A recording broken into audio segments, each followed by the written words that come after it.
Um, so let's talk about that for just a little bit. I know you wrote a piece in the Daily Wire about it. So first of all, what was the title of the piece on the Daily Wire about it? I think that, and I don't write the title. It's a typical freelance thing, but Yeah. I think the title they gave it is what the Michael Jackson revival says about America. Mm, okay. Yeah. And so, what does the Michael Jackson revival say about America in light of the fact that there are some troubling facts about his life that just didn't get discussed in the movie?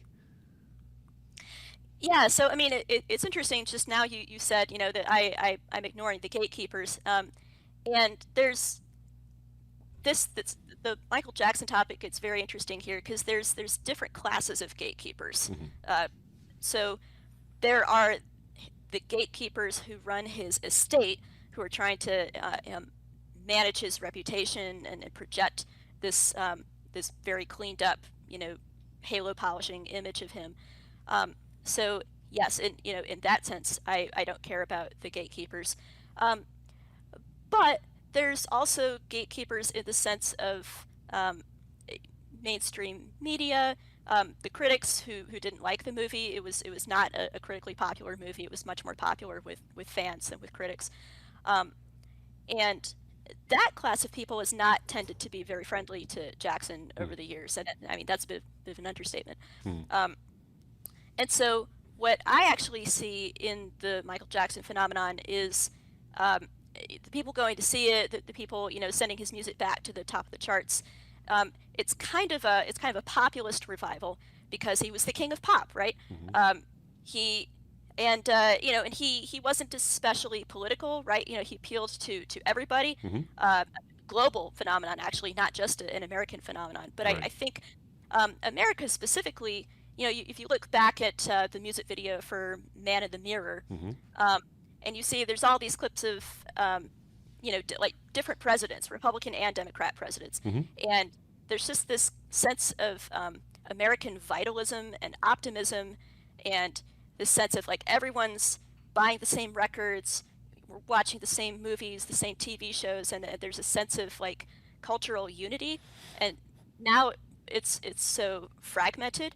So I think people look back to peak Michael Jackson, and it's sort of like they're looking back nostalgically at peak America. Hmm. Um, and they kind of want to get back to that thing that's been lost, that sense of unity and optimism, and let's just kind of come together and listen to some great music. Hmm. And then in the middle of all that, it's like, well, okay, but did you know that there's this really sordid stuff that nobody wants to think about? And I think that's just it. Nobody wants to think about it. It's so dark. It's so unpleasant. It taints happy memories of great music. And people are just like, please, can I just get back to the music? And I think that's the gamble that his estate made. And so then, when people see critics or New York Times writers going, well, okay, but he was probably a pedophile, it's like, oh, just be quiet, and like, Hmm.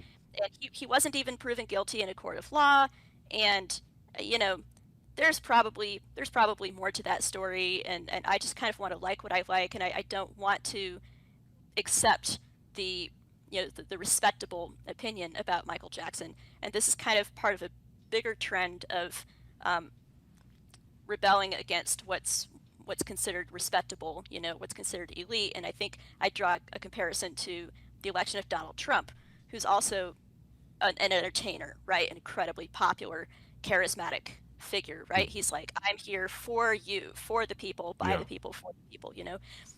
And sort of like Michael Jackson, Trump will say, the establishment have tried to crucify me, they try to assassinate me, but they can't keep me down. And I'm still here and I'm still for all Yeah. of you guys. There's something really powerful in that.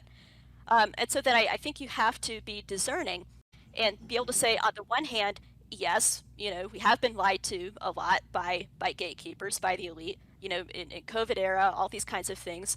Um, Lots of things presented as accepted wisdom and truth that we have to think for ourselves and reject.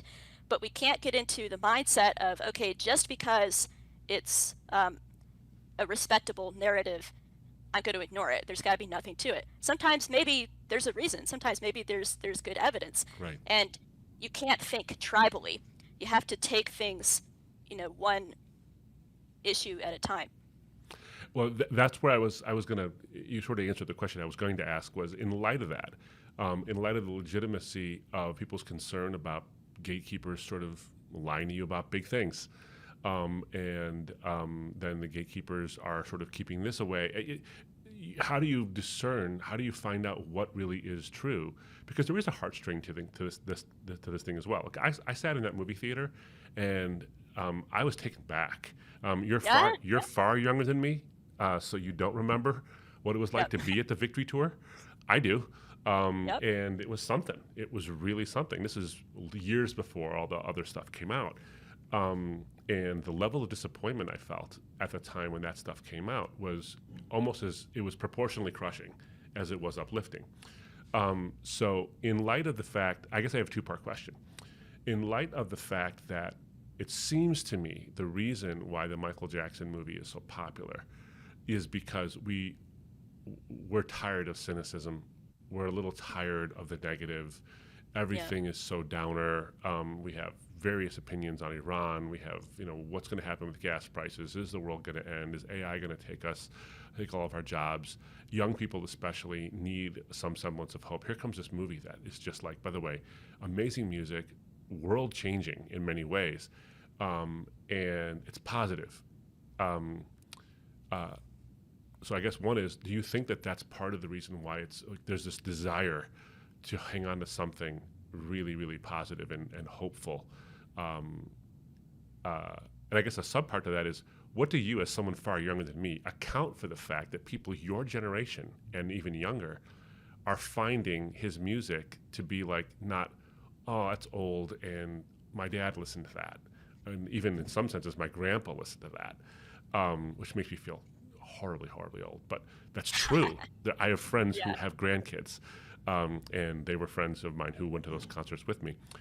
So yeah, one is there just this desire for optimism, almost at any cost, and two, what accounts for the fact that young people are sort of getting nostalgic right now? Because there is this weird nostalgia that's happening, where kids are buying like phones that can be connected Bluetooth to their iPhone, but it's a phone that mounts to the wall and has a cord, and they're talking on it. Like, as you survey the terrain, what are you thinking is a cause for all that?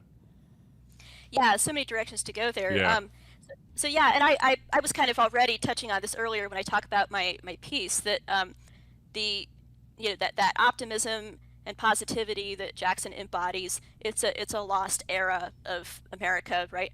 Um, you know, and I think about especially the Reagan years. I think in the '80s, you think about what Reagan embodied as a president, and he even gave Jackson an award for raising awareness about I forget what it even was, but it's so wholesome, it's feel good, it's positive, it's morning in America, right? Mhm. All those kinds Right. of vibes.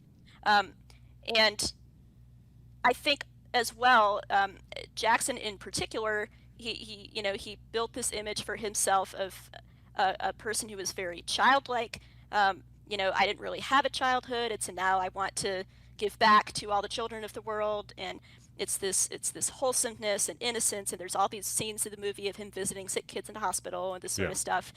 Um, so I think people are drawn to innocence um, as well, and that they love this idea of something that's just pure, and Hmm. like not tainted. And then, to your question about why young people are getting into it, why the music isn't aging.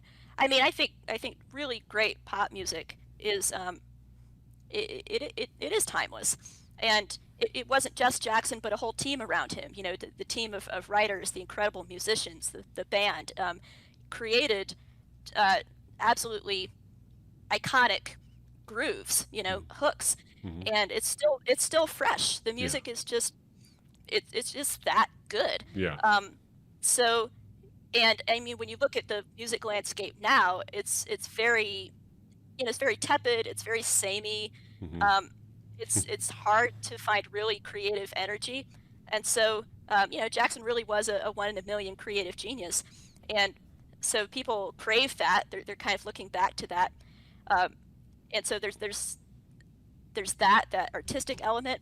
I think also because I've been thinking about this as well. Why is it that, because I normally think of young people as sensitive to things like abuse allegations, right? So I might have thought a priori that they would be like, oh, well, we're going to cancel Jackson because of all this, Right. sordid Exactly. stuff around, right? Somehow that hasn't happened, and maybe, maybe one reason for that is, again, this kind of gets back to the image Jackson presented and the aura around him that the movie emphasizes is the misunderstood, awkward, um, outsider, loner figure, right?